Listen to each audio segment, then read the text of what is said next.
I thought I might have accidentally killed my wife. But as it turns out, she might not have ever been truly alive to begin with. Yeah, I hear you loud and clear, Mom. You're practically aching for a grandchild, huh? Pulling the phone an inch from my ear, I shot a quick wink toward Emily as she wandered into the kitchen. With a knowing grin, my wife strolled over, tiptoeing like a child sneaking a peek at secrets, and leaned in to catch a bit of the conversation. The stack of dirty dishes in the sink suddenly became less urgent. It was an old running joke between us. Mom's talent for holding a one-sided conversation was the stuff of legends. Like a runaway train with no brakes, her words tumbled through the phone, relentless and uninterrupted, even though I hadn't spoken in minutes. Covering her mouth to suppress a giggle, Emily moved back to the sink, her amusement clear. With her attention elsewhere, I returned the phone to my ear and tried to jump back into the endless flow of chatter. Mom, listen. We're trying. We really are. It'll happen when it happens, okay? Love you. Bye. I placed the phone down on the counter with a quiet clatter and rubbed my temples with one hand, letting out a deep, frustrated sigh that felt as inevitable as steam escaping a pressure cooker. Emily turned from the sink, glancing over her shoulder with a playful smirk, her golden hair cascading down her back. Her bright, piercing blue eyes locked onto mine as she clicked her tongue with mock disapproval. That woman's got some fire in her, huh? I can't imagine how your dad gets a word in edgewise. Oh, it's easy, he doesn't, I replied, letting out a genuine chuckle. Happy to have drawn out a laugh, Emily turned back to scrubbing the lasagna-encrusted utensils. A pang of guilt twisted in my chest, and I stepped closer, placing my hands gently on her shoulders to rub them in small circles. She's not trying to nag, I said softly. She's just excited about the idea, you know? But I think sometimes she forgets how up and down your health can be. Getting pregnant isn't always as simple as it was for her. The edge of her red sundress dipped into a shallow V shape, revealing a hint of the small port embedded in her chest. She'd been getting treatments through it since her teens, but no matter how I approached the topic, I could never get a straight answer about what exactly those infusions were for. Emily wasn't fond of discussing her condition, and I'd learned just enough to get by. Something about her immune system attacking her nerves. As much as it gave me uneasy pangs of anxiety, I also didn't want to push too hard. We'd only been married 2 months, and our whirlwind relationship before that had lasted barely 5. Sure, the marriage was official, but it still felt like we were figuring out the fundamentals. I figured if I gave her space while showing I cared, she'd open up eventually. A glint of light caught my eye, pulling me out of my thoughts. Something on her wrist was reflecting the overhead light. Oh, hey, babe. You still have your watch on. Let me grab that for you, you don't want it to get waterlogged. As I reached for the sleek timepiece, her left hand shot out of the soapy water like a flash, intercepting me before I could even touch it. The suddenness of her reaction startled me, and I instinctively drew my hand back. But the look on her face threw me off even more. Her wide eyes mirrored my surprise, her brow furrowed in confusion as if even she wasn't sure why she'd reacted so strongly. Slowly, Emily lifted her right arm, turning it this way and that, studying the watch like it was some rare artifact she'd just discovered. After a beat, her expression softened into one of reluctant understanding. Right, yeah, I guess that tracks, she murmured, almost to herself. Instead of letting me help, she slid the watch off her wrist and carefully looped it around the faucet, placing it just out of my reach. For as long as I've known her, I've never seen anyone so captivated by a wristwatch. I'm no expert, but I'd wager it's expensive, maybe luxury level. Honestly, though, I wouldn't know the difference. All I do know is this: the thing stays on even during intercourse. You'd think she had the crown jewels glued to her wrist with the way she treated that watch like it was priceless. Which is why her casual attitude about it getting wet always struck me as odd. It's like her health, I reasoned to myself. Give it time. Be patient. Answers will come eventually. As I reached to grab my phone from the counter behind Emily, my hip brushed against her elbow. She flinched, wincing slightly. Oh, Emily, I'm so sorry. I blurted, guilt tightening in my chest. My head's somewhere else. I really need to pay more attention. Are you okay? I instinctively glanced into the half-filled sink, bracing myself for the sight of blood swirling through the soapy water like an ominous oil spill. But there was no blood. Instead, I saw small bubbles rising rapidly to the surface, accompanied by a strange, high-pitched noise I couldn't place. The sharp hiss became more distinct as Emily pulled her hand from the sink. But to my shock, she didn't scream. There was no sign of pain etched on her face as the sound became piercingly clear, no longer muffled by the water. Then the impossible became obvious. A small kitchen knife had punctured her wrist, but the wound wasn't seeping blood or plasma. Gas was escaping, pressurized, whistling gas. Her hand dangled downward as she held it up, limp like a deflated latex glove. And then, as I stared in disbelief, her arm began to lose its shape, collapsing into something gelatinous, as though it was melting from the inside out. Thick, smoky vapors poured from the gash, more like a heavy mist than air. They swirled around us, acrid and stinging, and as I reflexively breathed them in, it was like swallowing fire. My throat and nostrils burned fiercely, and the pain sent me stumbling back into the refrigerator. I flailed my arms, swiping uselessly at the dense fog around me like it was a swarm of angry bees. By the time I refocused on Emily, her entire arm had deflated, limp and lifeless at her side. The sagging remains of her fingers nearly brushed the kitchen floor. She glanced at the crumpled mass of what used to be her arm with the same mild curiosity someone might have while watching water boil. Her blue eyes locked onto mine, calm and analytical, as if she were studying me under a microscope. There was no fear in her expression, no urgency.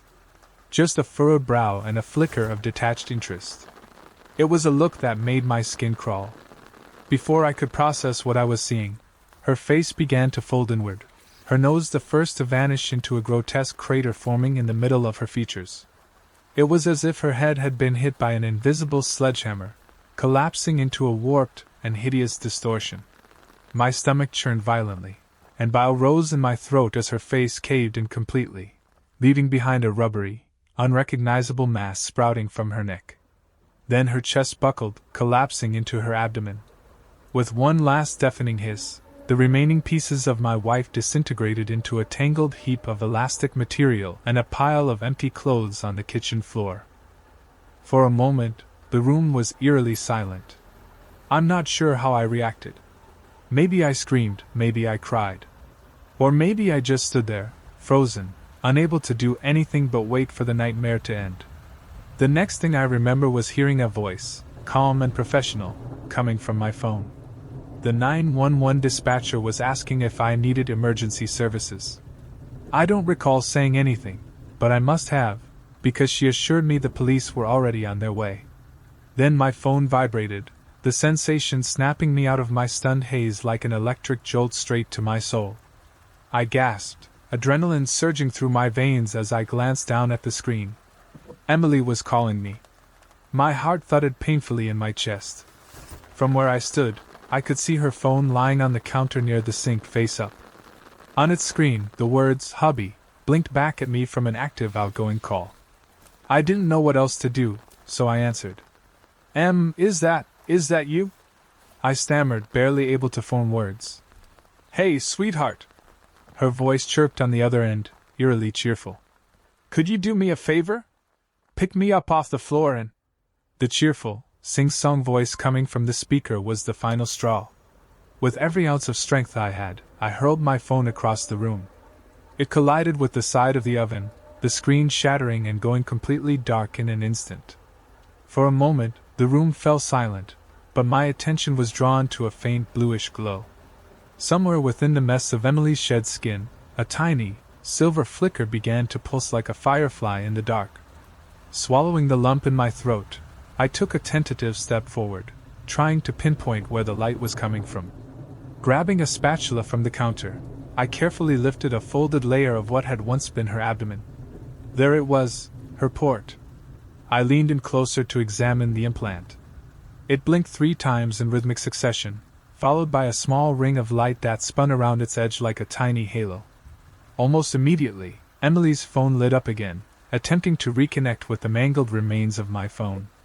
My spine stiffened, and the spatula slipped from my hand, clattering loudly onto the floor. The realization washed over me slowly, like ice melting drip by drip. Whatever that implant was, it wasn't just a medical device, not a catheter or anything remotely close to what I'd been led to believe. Suddenly, a firm knock rattled the apartment door. "Police! Wellness check! Anyone home?" barked a gruff voice from the other side. My mind fractured under the weight of 1,000 questions, none of which I had answers for. How am I supposed to explain this? Will he think I did this to her? Am I going to jail? And why did he get here so fast? Is he even a real cop? Could the port have sent him? My stomach churned with vertigo, but somehow, I managed to croak out a reply. I'm okay. Just a moment, be right there." Panic finally spurred me into action. I stood over what was left of Emily, trying to make sense of the unrecognizable heap. Her remains were so distorted it was impossible to tell one part from another. For a fleeting moment, I worried about grabbing her by the wrong section, but the absurdity of that thought hit me like a slap in the face. None of that mattered anymore. I just needed to move her. Taking a deep breath to steady myself, I reached down and gripped two leathery sections of what used to be her body. Despite the state she was in, she still weighed the same as she had when she'd been whole. Or alive. If she ever truly had been.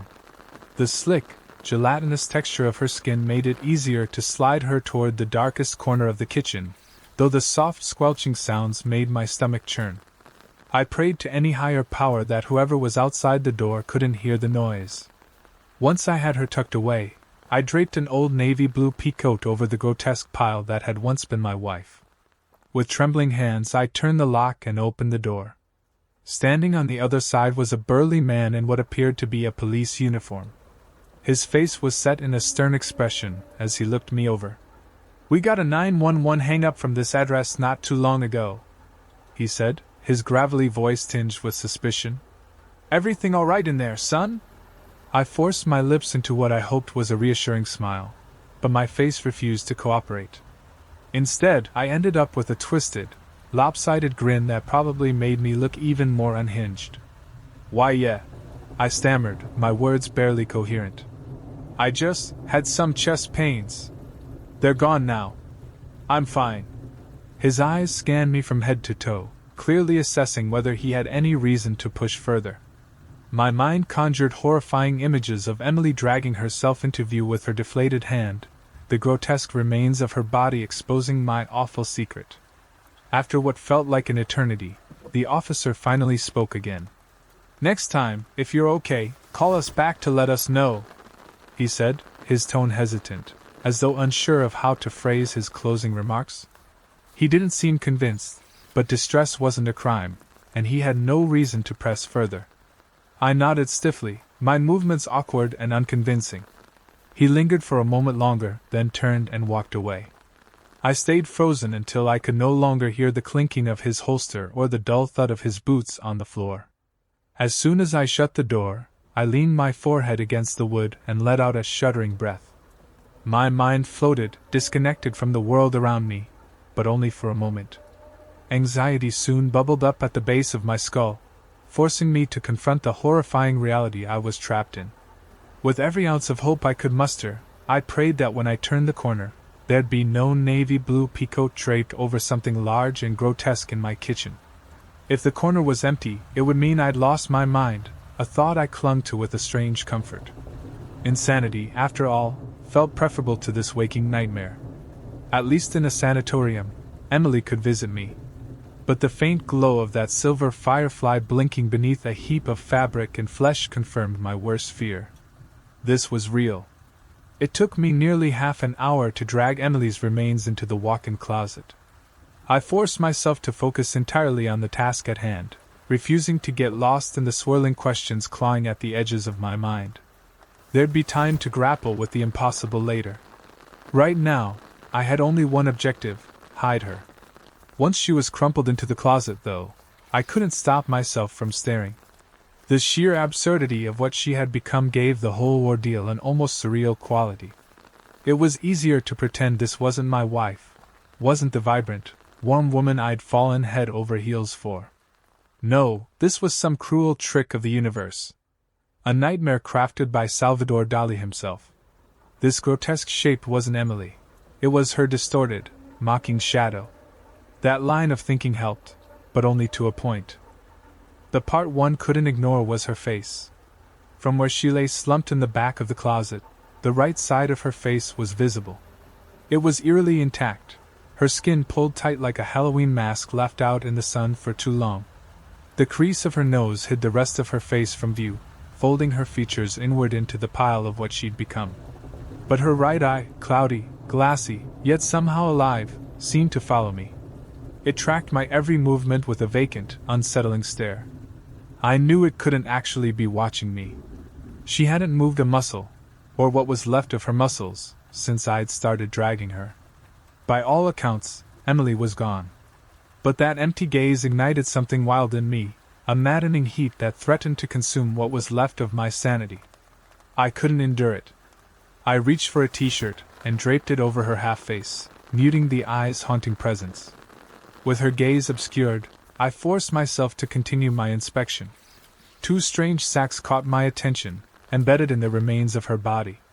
They were round, with clearly defined internal spaces. One sat beneath her chest, the other nestled below her upper abdomen. A heart and a stomach, maybe? I thought, though the guess felt painfully inadequate. I ran my fingers along her right arm, noticing how solid and firm her outer shell felt, almost like thick plastic. But the underside of her wrist was different, with a silky texture that stood out starkly. Ventilation, maybe? I wondered. But then, why the watch? Leaving the closet, I locked the doors behind me and approached the sink, where her watch still hung from the faucet. Holding the obsidian strap up to a light bulb, I squinted. Sure enough, the surface was riddled with thousands of tiny holes, forming a lattice-like pattern. Protective, porous metal? I speculated, though my theories felt increasingly meaningless. Standing in the same spot where Emily had stood just hours ago, the emotional detachment I'd clung to shattered like glass. Memories of her laugh, her smile, her warmth flooded my mind, and bitter tears began to drip into the sink. But then, like a cruel slap, another thought emerged. Had she ever been human? Was she replaced at some point? A near-perfect imitation slipped into my life without my knowledge? Or had she always been this? And the most haunting question of all, what did she want from me? Before I could spiral further, a deafening crack of thunder erupted from somewhere inside the apartment. My heart lurched, flailing wildly in a sea of fresh terror. The sound had come from the closet. The door had slammed against its frame with a force that made the walls tremble. I stared, trying to piece together what could have caused the noise. Then I saw her, or what was left of her. Under the doorframe, Emily was moving. Her skin, now a sentient, amorphous mass, was squeezing itself under the gap at the bottom of the door. Somehow, she propelled herself forward in bursts, each movement so powerful it splintered the wood of the doorframe as it buckled under the strain. Boom! Boom! Boom! 3 rapid strikes shattered the air. And then she was free. Here's the rewritten version of Part 5, following your instructions. Her method of movement was so bizarre, so unnervingly foreign, that it defied any logic I could grasp. Emily's gait began with countless tiny spikes erupting from beneath her, thrusting her body upward in a grotesque display. For a brief moment, she hung suspended, like some monstrous, flesh-colored soccer cleat poised mid-kick. Then, as if surrendering to gravity, her mass tilted forward, momentum pulling her a few inches in her chosen direction as the spikes retracted back into her form. The process repeated in an endless, rhythmic cycle, each rotation lasting only a few seconds. Step by step, she hobbled down the hallway, inching closer to me. Utterly drained, I slid to the floor, my back pressed against the cabinet under the sink. I couldn't fight. I couldn't run. All I could do was wait for whatever came next. But Emily didn't stop. Her fleshy mass moved past me, her focus fixed on the guest bedroom. It didn't take her long to reach it. From where I sat, I could hear the steady thudding as she repeatedly slammed against something inside. For a long time, I stayed frozen, my muscles disconnected from my brain, paralyzed by the sheer weight of what I'd seen. Eventually, though, I managed to will my limbs into action. I stood shakily and followed her into the room. There she was, struggling to open one of the drawers built into the bed frame. Her body writhed against the handle, but her misshapen flesh couldn't grip it properly. From where I stood, I couldn't see her face. It was buried somewhere deep within her grotesque form. Still, she seemed to sense my presence. Her attempts to open the drawer ceased, and she slumped backward, her posture pleading silently for my help. I hesitated, every instinct screaming at me to stay away. Yet, as terrifying as she was, Emily didn't lunge or attack. She just waited. Cautiously, I stepped forward, bracing myself for her to snap at me the moment I got close. But she remained still. Swallowing my fear, I reached out and pulled the drawer open. The moment I saw what was inside, everything clicked. It held our air mattress, complete with a detachable motor designed to inflate it. I haven't been able to fully restore Emily, not yet, but I'm getting closer. The motor from the air mattress was able to partially inflate her, though it isn't strong enough to pressurize her entirely. The questions gnawing at me are endless, but our communication has been limited at best. When she's deflated, she can't speak at all. Even when partially inflated, she seems capable of whispering faintly, but the motor drowns out her voice. Her port, whatever it is, can use her phone to call other numbers, but it can't act as a phone itself. And my own phone remains useless, shattered beyond repair. Maybe later I'll try to read her lips. Or I could use a payphone and have her call me there. I'm not sure yet. My thoughts were interrupted when I felt her phone vibrate in my pocket. It was an incoming call, from my mom's number. She was probably trying to reach Emily after failing to contact me. That call set off a cascade of realizations. She's the one who introduced me to Emily. I assumed the sacs inside Emily were her stomach and heart. But she doesn't bleed, so maybe she doesn't need a heart. What if they're a stomach and a uterus? Mom's been obsessed with having a grandchild. Without waiting for pleasantries, I answered the call and blurted out the first question on my mind. Mom, where exactly did you say you met Emily again? The silence on the other end was deafening. Maybe she heard the faint hum of the motor in the background, or maybe she caught something in my tone. Either way, she didn't respond. I could hear her breathing, slow and measured, but she didn't say a word. Seconds passed, and the silence stretched, heavy and telling.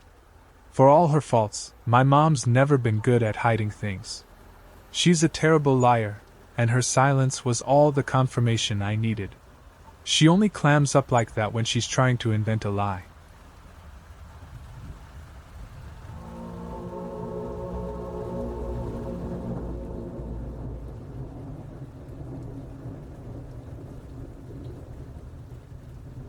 Hi, today I want to tell you about something strange that happened to me about 3 years ago, sometime in December. Back then, I was just a kid, and I had this burning curiosity about an old, creepy abandoned school near our neighborhood. I told my older brother about it, and he was just as intrigued as I was. We decided we had to check it out. So, a couple of hours later, we headed over to the school together. Once we got inside, we realized something surprising. It was completely empty. Every room we peeked into was barren, not a desk or chair in sight. It was eerie, sure, but honestly, it was a little disappointing. After wandering around for a while, we decided to head back home. 3 days passed, and I couldn't get the place out of my head. That's when I brought it up to one of my friends. I said, "Hey dude, there's this abandoned school nearby. Want to go inside with me and check it out?" He didn't hesitate. Of course, he was in. 2 days later, he showed up with his older brother in tow, and the three of us headed to the school. When we got there, something immediately felt off. There was a padlock on the front gate that definitely wasn't there the last time I visited with my brother. My friend, ever the curious type, started fiddling with the lock, randomly punching in numbers to see if he could guess the code. Then we heard it, a van approaching, the sound growing louder by the second. Before we knew it, the van pulled into the yard and stopped right in front of us. Panic set in instantly. Without a second thought, the three of us bolted to where we'd left our bikes. We jumped on and pedaled like our lives depended on it. Luckily, we managed to escape and made it safely to my friend's house. Later that same day, we came up with another idea. We figured it would be fun to head into the forest near the abandoned school to play war games. We grabbed some toy Orbeez guns, without any ammo, of course, and went off to play. We were having a blast for about 15 minutes when, out of nowhere, 4 kids appeared. None of us had ever seen them before. There were 3 boys and 1 girl, as far as I could tell. The oldest boy in their group stepped forward and asked, "Have you seen 3 young boys trying to get into the abandoned school?" My friend's older brother stammered, "And no," trying to sound convincing. The boy stared at us for a long moment before finally saying, "All right. Have a nice day." Then, just like that, they disappeared into the snowfall, leaving us standing there in stunned silence. After that, we all decided to call it a day and head back to our homes. Even now, thinking back on it gives me chills.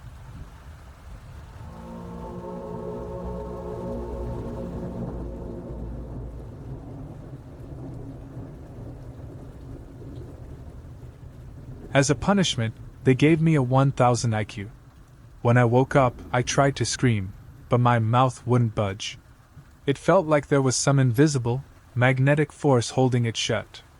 Instead of being in my bed, I found myself strapped to an operating table, unable to move. In front of me stood a figure cloaked in drooping gray fabric, its face hidden behind a white mask that reminded me of an ancient pharaoh.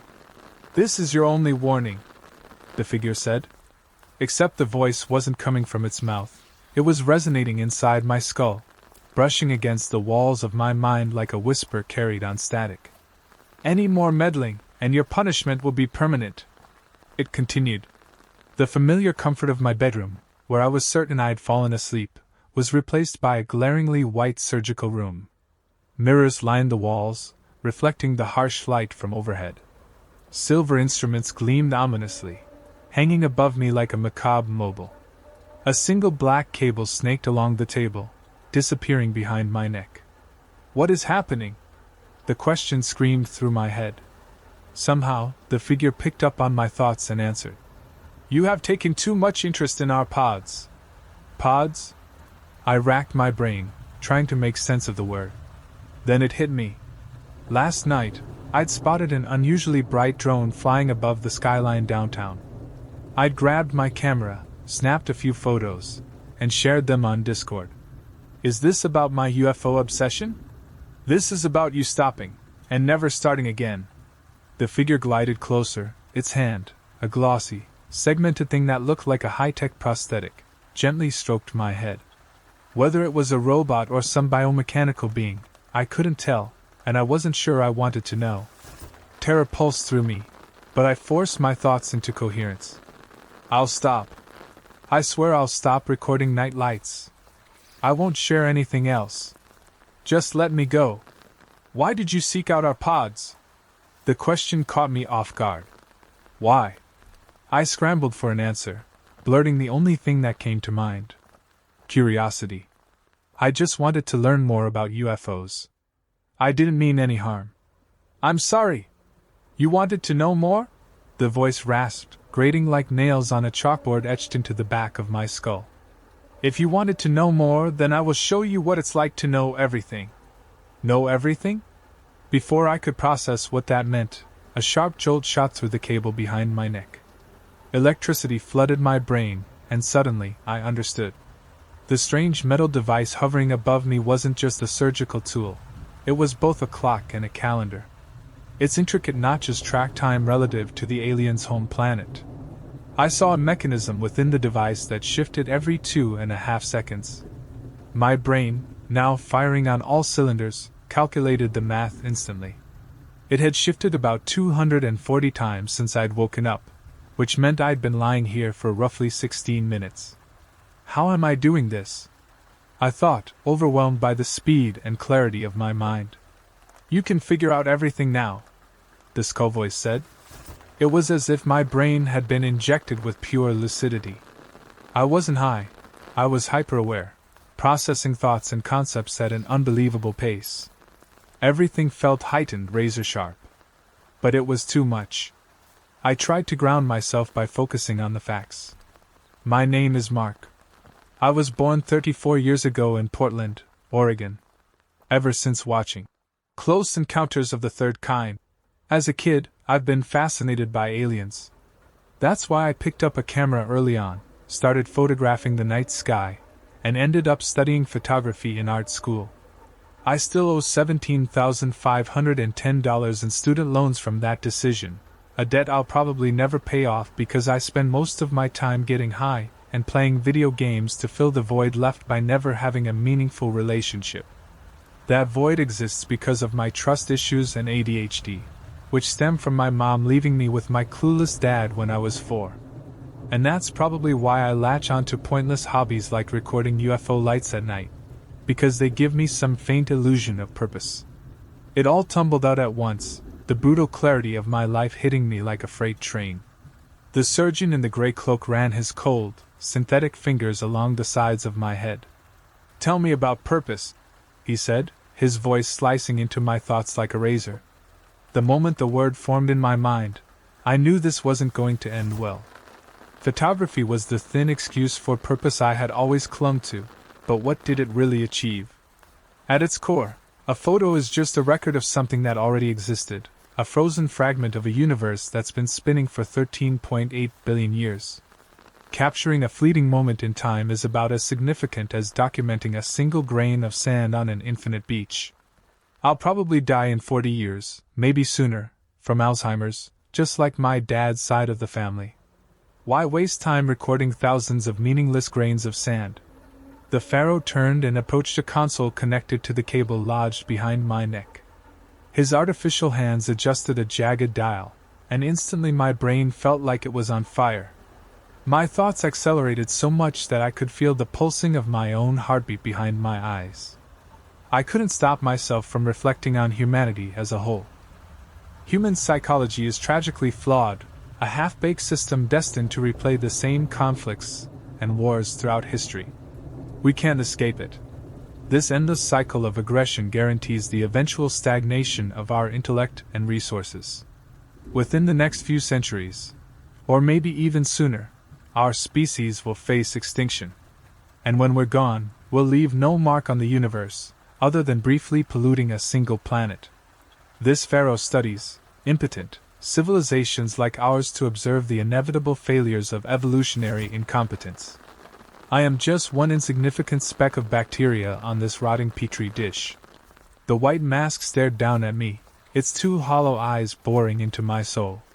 Though I couldn't see them, I could feel the piercing gaze behind those oval slits. He wasn't just increasing my intelligence. He was forcing me to confront truths far darker than I ever wanted to know.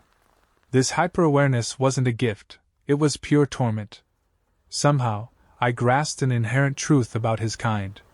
They deliberately capped their own intelligence at around 300 IQ to avoid self-destruction. Meanwhile, he was cranking mine to levels 3 times higher. This wasn't enlightenment. This was torture. Suddenly, I could comprehend the microscopic makeup of every molecule in my body. I didn't see myself as a person anymore, just a chaotic arrangement of gases, proteins, and electrical impulses storing fragmented memories. I was nothing but a busy speck of dust swirling in the cosmic void. My life is so meaningless. The pharaoh retrieved a thin, white scroll from a nearby drawer and approached me. As he unfurled it, I desperately wished I could look away, but my gaze was locked in place. It was an equation. The numbers weren't written in base 10 or any human numeral system. They were alien, something far more advanced, and terrifyingly true. In an instant, I realized what it represented, the formula for reality itself. It was proof, undeniable and devastating, that existence was a simulation. Our universe was nothing more than an energy source, a byproduct fueling a higher alpha universe that controlled everything. I don't want to know this. I don't want to understand this. Every second of comprehension felt like a jagged blade tearing through my soul. Every fleeting sense of pride I'd ever felt, every small victory or connection, was exposed as a pathetic delusion. Cosmic despair consumed me, and I felt myself spiraling into a total collapse. I left my body. Hovering above, I saw myself, a naked, frail, and pitiful form strapped to the table. I reached out with ghostly arms, trying desperately to choke myself, to extinguish the shame of my existence. I am nothing. I shouldn't exist. No being should ever experience this level of understanding. The weight of the knowledge was pure, unending despair. Just as I felt myself slipping into an endless abyss, the Pharaoh twisted the dial down. The mental pressure lessened, and I was slammed back into my body. Groggy and disoriented, I felt like I'd been struck by lightning, or worse, like I'd died and been forced back to life. You must never seek out our pods again, the Pharaoh said. I had to call in sick to work the next day. For days I was bedridden, haunted by the memory of that equation. It wasn't just a thought, it was a crushing, monolithic presence that loomed over me, pressing down on every fiber of my being. It took me a full week before I could muster the courage to step outside again and stare up at the dying star we all optimistically call the sun. Ever since that night, since the abduction and the relentless high IQ torture, I've been stuck in a state of perpetual insomnia. My motivation is gone, completely drained, and I have zero desire for any kind of social interaction. It's like a switch flipped in my mind, rewiring my brain to accept that I'm just a broken, useless piece in some virtual simulation. A glitch in a meaningless system. I've tried to get help. I've seen dozens of therapists, all of whom chalk up my condition to a severe case of ego death and depersonalization, something that can happen during a catastrophic bad trip. They try to help, but the truth is, I'm not sure there's a fix for what I feel. Still, I'm holding on to the faintest glimmer of hope that maybe, after another year or two of psychiatry, I might regain just 10% of what it feels like to be normal. Or even 5%. Hell, at this point, I'd take 1%. Anything is better than this void. Let my story be a cautionary tale. I know UFOs and mysterious drone sightings are all the rage right now, with everyone buzzing about a resurgence of UFO mania. But if you take anything from me, take this: don't get sucked into it. Let those drones stay where they are. Don't chase them. Don't try to figure them out. There's a popular saying in the UFO community, one you've probably heard before. The truth is out there. Well, listen to me, really listen. That phrase is not a joke. The truth is out there. I know it is. I've seen it. But trust me when I say this, you do not ever want to know it.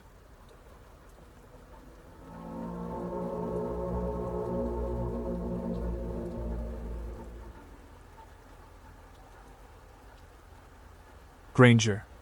Dr. Elias Granger leaned heavily over his microscope, his bloodshot eyes evidence of countless sleepless nights. His hands quivered, not from exhaustion, but from the electric thrill of discovery coursing through him. The sample on the slide before him wasn't just unusual, it was extraordinary.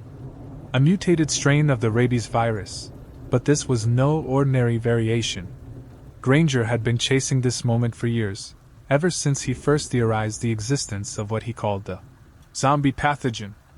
This virus, his Rabia noctis, wasn't merely a neurological disease. It defied the very definitions of life and death. Like rabies, it spread through saliva, but its effects were far more horrifying. The infected didn't just lose control, they became primal, driven by a ravenous hunger. And worse still, they couldn't die.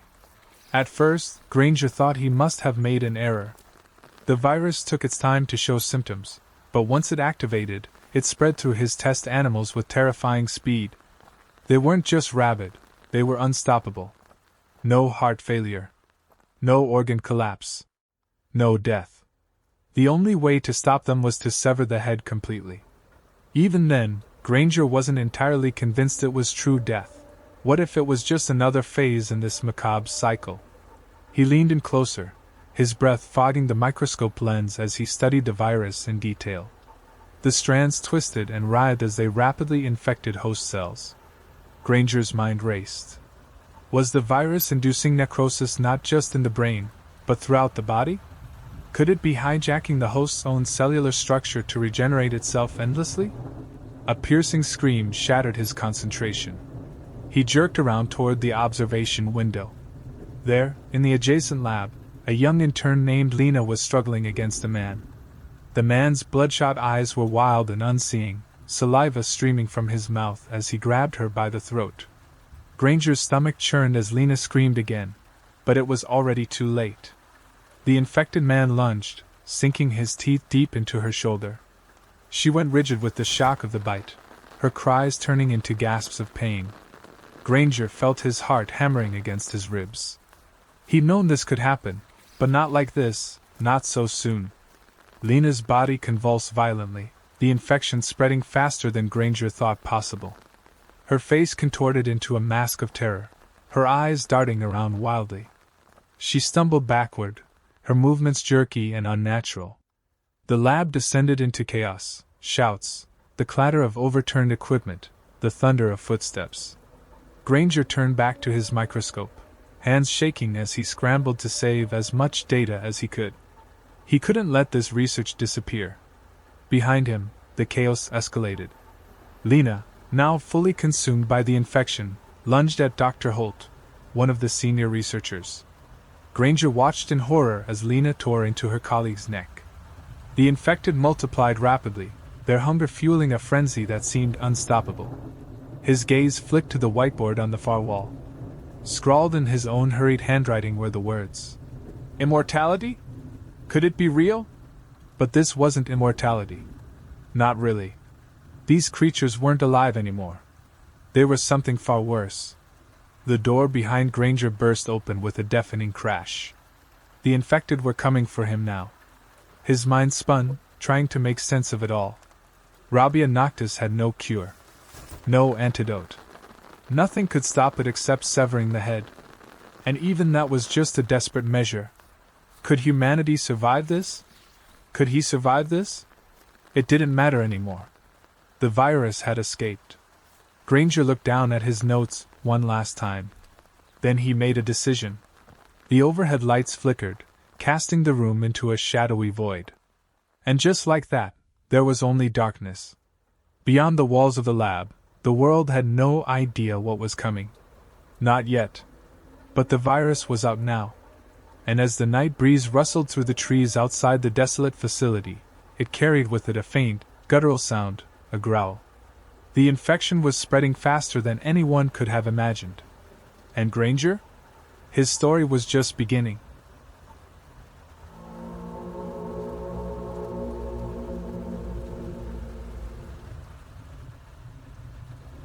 Whispers of the Black Horizon, Midnight's Vigil. Kara Daniels stood in front of the precinct bathroom mirror, barely recognizing the worn-out figure staring back at her. Dark shadows clung beneath her eyes, and her skin had taken on a sickly pallor, a telltale sign of too many sleepless nights buried in case files. The past few weeks had been relentless. Every time she tried to rest, the words from her reports would creep across her closed eyelids, as if mocking her attempts at escape. After splashing cold water on her face in a futile attempt to shake the exhaustion, she headed toward the morgue. The basement level of the precinct had always felt disconnected, but lately it seemed even more distant, like it existed in a realm separate from reality. The fluorescent lights buzzed above, cold and unfeeling, as Dr. Ellis pulled back the sheet covering the lifeless form of Professor Collins.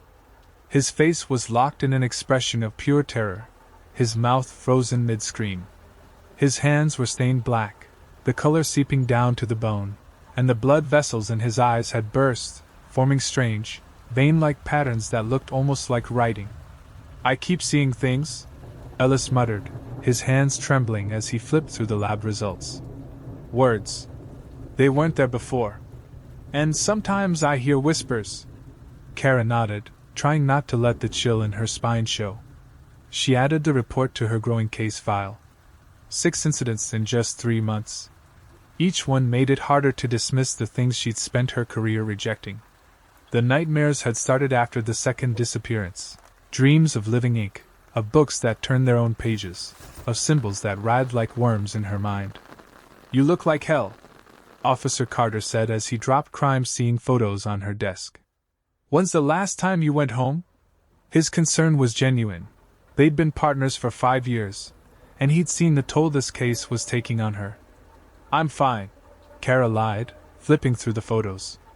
Her eyes immediately landed on the same symbol that had been haunting her. It was there again, etched faintly in the dust, or hidden in blood spatter.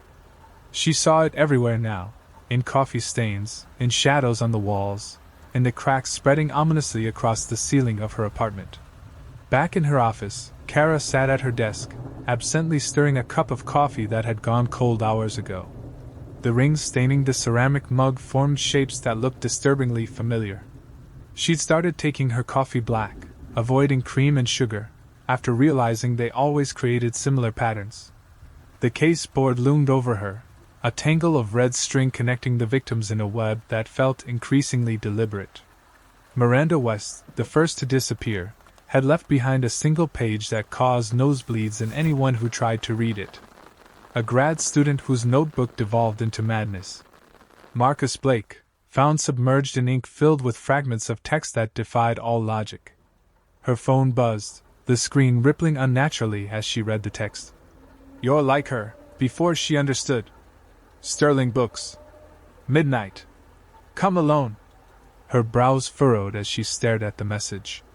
The number was unfamiliar, and her instincts kicked in. Kara's fingers flew across the keyboard. "Who is this? How did you get this number?" The reply came instantly, as if someone, or something, was waiting. The words seemed to materialize across the screen. "Someone who knows what you're seeing in the margins of your case files." Her grip on the phone tightened. She hadn't told anyone about that. The way the text in her reports had started shifting when she wasn't looking directly at it. "I'm a police officer," she typed back. "If you have information about these cases, we can meet at the station." The response made her screen flicker momentarily. "The station has too many eyes. Some truths only live in shadows. You've seen enough to know that I'm right." Her mind raced. She thought about the symbol that kept appearing, about Ellis's shaking hands as he showed her the lab results, and about her own notes, rearranging themselves in the dead of night. "How do I know this isn't a trap?" The final message appeared slowly, letter by letter, as if each keystroke burned itself into the screen before settling. "You don't. But you'll come anyway. Because you need to understand what's happening to you." Kara Daniels stared at the glowing words on her phone, her gut churning with unease. 15 years on the force had sharpened her instincts, and they all screamed that this was a mistake. But those same instincts had failed her ever since she started working this case. For several long minutes, she debated with herself. Finally, with a sigh, she checked her weapon, sent Carter a quick text with her location. "Just in case," and headed for her car. Whatever waited for her at Sterling Books, she'd face it head-on. The streets were unnaturally dark for midnight. Pools of light from the street lamps barely reached beyond their own halos, as though the shadows between them had taken on a life of their own. Kara had driven this route to Sterling Books twice before, but tonight, the roads felt unfamiliar, twisting into strange alleys and back streets that somehow delivered her to her destination.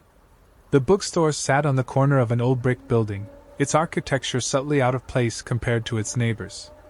The grime on the windows was so thick it seemed deliberate, and if she stared at it too long, the patterns in the dirt made her eyes ache. When she pushed the door open, a bell jingled overhead, but its echo lingered far longer than seemed natural. Inside, the air reeked of damp mold and something metallic, like old blood. Leonard Kane sat at his desk, surrounded by photographs that felt wrong to look at. Kara had spoken with him before as part of her investigation, but tonight he was different. His movements were sharp and erratic, his eyes catching light that wasn't there. Kane's hands worked obsessively over the photographs, arranging and rearranging them with an unsettling focus. His fingers left smudges of black ink that seemed to shift across the glossy surfaces whenever Kara glanced away. Beneath the smudges, his skin was stained so deeply it looked as though words were etched into his flesh. "I was like you once," Kane muttered without looking up, his ink-streaked fingers adjusting a photo just slightly. "Digging into things I didn't understand. Blackwood tried to warn me, told me to stop. But I didn't listen. Now I can't stop seeing her. The silver-eyed woman. She always appears when the words start multiplying." "Who is she?" Kara asked, her eyes drifting to the photos. A figure lingered in the background of each one, its limbs bending in impossible ways. "She was the first," Kane whispered, his voice hollow. "The first to read the real text. Now she mourns for everyone who follows in her footsteps. Miranda West. Thomas Reed. And soon you." A creak from the floorboards made Kara whirl around. A woman stood there, her robes rippling with shifting text that seemed alive. But it wasn't the flowing words that captured Kara's attention, it was the look in her eyes. It wasn't malice or triumph.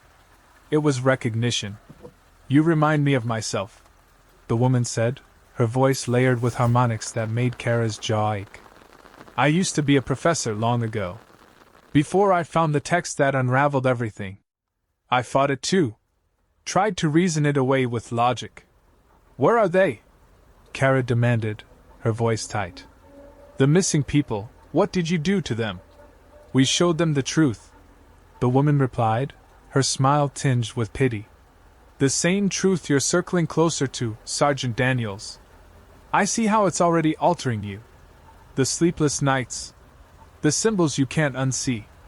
How the world feels thinner every day." The woman held up a leather-bound book that seemed almost alive, its cover subtly pulsing.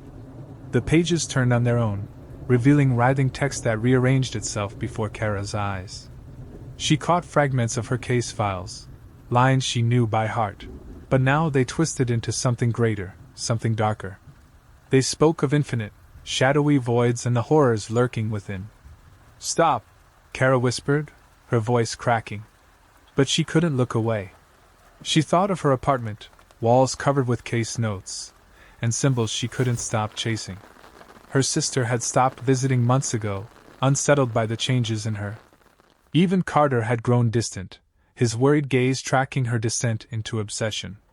"You've already given up too much to turn back," the woman said softly, her voice almost kind. "Your peace of mind, your ability to sleep, your certainty about what's real. You're already ours, whether you accept it or not. The only choice now is whether to understand what's happening to you or let it destroy your mind." The photographs on Kane's walls suddenly made terrifying sense.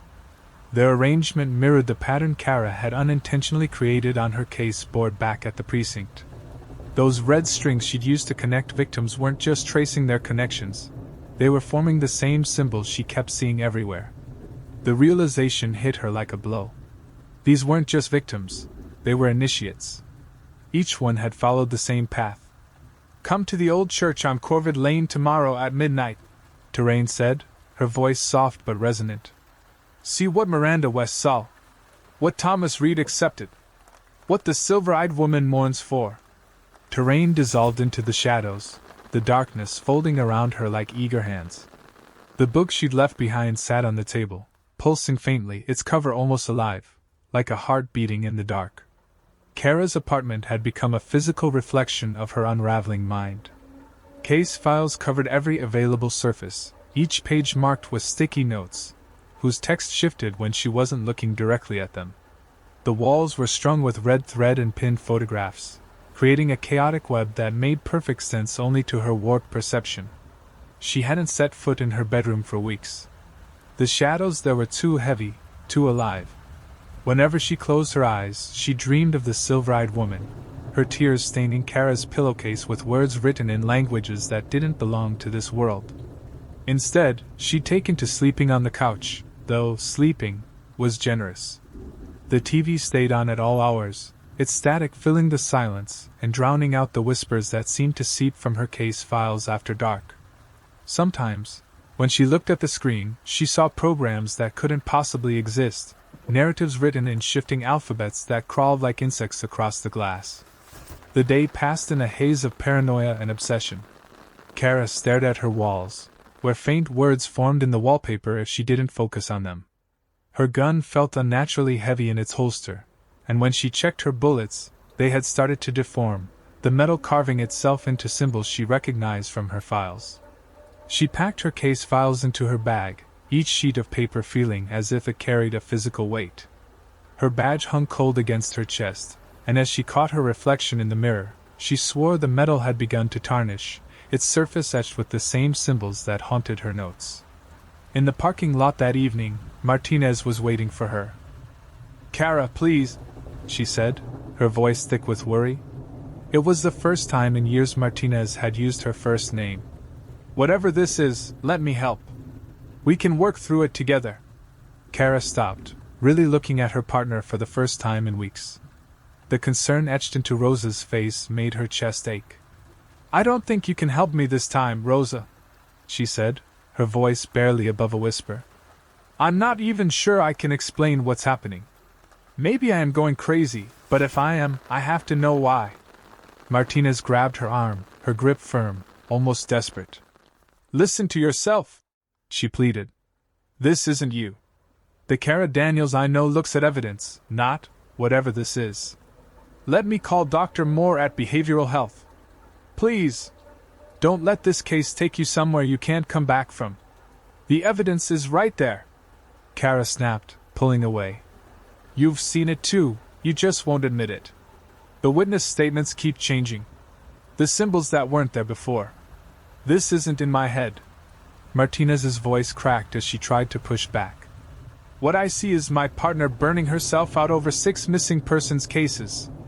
I see you sitting in your office all night, staring at walls covered in red thread and talking about shadows that move and words that breathe. Remember the Wilson case? 3 years ago? You told me then that when things stop making sense, it's because you're either missing something or trying too hard." The memory hit Kara like a slap. The Wilson case, her first major investigation with Martinez. They had spent weeks chasing connections that didn't exist, creating patterns out of coincidence. "This isn't like that," Kara said quietly. Her voice trembled, but her resolve didn't falter. "Back then, we were trying to twist the evidence to fit our theories," Kara murmured, her voice distant as her eyes flicked toward her shadow. It stretched unnaturally, moving as if detached from her body, lagging behind by just a fraction of a second. "But this time, the evidence isn't bending to anything we know. It's rewriting the rules. Kara." Martinez stepped in close, her voice dropping to a pleading whisper. "Look at yourself. You haven't slept more than a couple of hours a night in weeks. Your car's a rolling archive, your apartment's buried under files, and you've even taped them to your bathroom mirror. And yesterday, I saw you staring at blank sheets of paper, nodding at them like they were revealing some grand truth. You don't understand," Kara said, her voice cracking. "No, you don't understand," Martinez shot back, her composure breaking. 5 years.